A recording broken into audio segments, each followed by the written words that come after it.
की जो सरकार इस समय आदरणीय श्री सुखविंदर सिंह सुक्खू जी के नेतृत्व में चल रही है, मेरा ये मानना है और आम जनमानस भी ये महसूस करता है कि सुक्खू सरकार हर किसी प्लेटफार्म के ऊपर फेल हुई है। और इस सरकार का अगर तुलना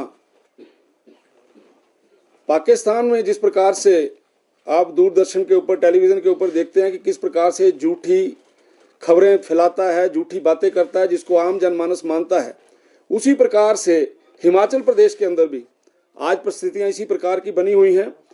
और मेरा यह भी मानना है कि जिस समय आज हम सब लोग देश प्रेम की बात करते हैं, वो इसलिए हम देश प्रेम की बात करते हैं कि जो देश का शासक है वो जनता के प्रति समर्पित है और जनता को भी ये लगता है कि हमें अपने देश के लिए खड़े होना चाहिए। लेकिन जिस प्रकार का वातावरण हिमाचल प्रदेश के अंदर बना है, जिस प्रकार की बातें हिमाचल प्रदेश में देखने को मिलती हैं, मुझे लगता है व्यक्ति का अपने प्रदेश के प्रति मोह भी जो है वो कम हो रहा है। उसको ऐसा लगता है कि ये जो सरकार काम कर रही है, ये सरकार जो काम कर रही है उस वो आम व्यक्ति के विरोध में है।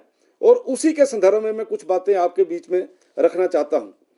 हिमाचल प्रदेश सरकार ने ये कहा है कि हम बीपीएल का नया सर्वे करवाएंगे और उसके लिए जो कंडीशंस रखी हैं उसमें यह बोला गया है कि जिसकी आय 50,000 से कम होती है उसको हम बीपीएल के सर्वे में लेना चाहते हैं। बीपीएल में उसका चयन होगा।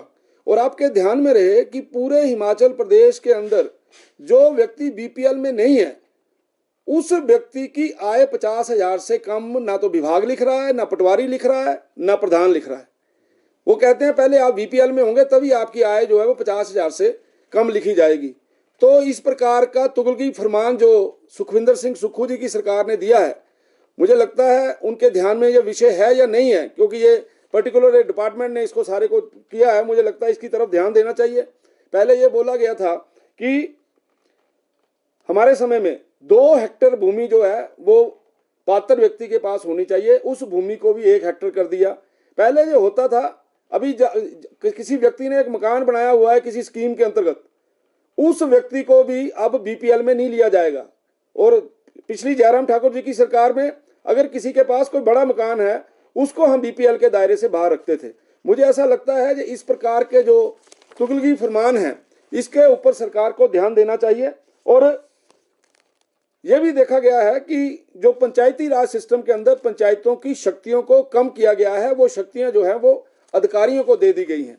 जैसे अभी एक आगे विषय आएगा कि सरकार का यू टर्न कैसे रहता है। ई टेंडरिंग का विषय आया कि जो पंचायतों के अंदर काम होंगे उसके लिए ई टेंडरिंग होगी। जिस समय इन्होंने देखा कि ये तो मूर्खों वाला फरमान हमने कर दिया है, तो इन्होंने ई टेंडरिंग के बाद इन्होंने बोला कि ये बीडीओ करेगा टेंडरिंग। प्रधान उसके ऊपर खूब भटके, तो जिस समय प्रधान भटके तो उन्होंने अब दोबारा से प्रधानों को वो शक्तियां दे दी हैं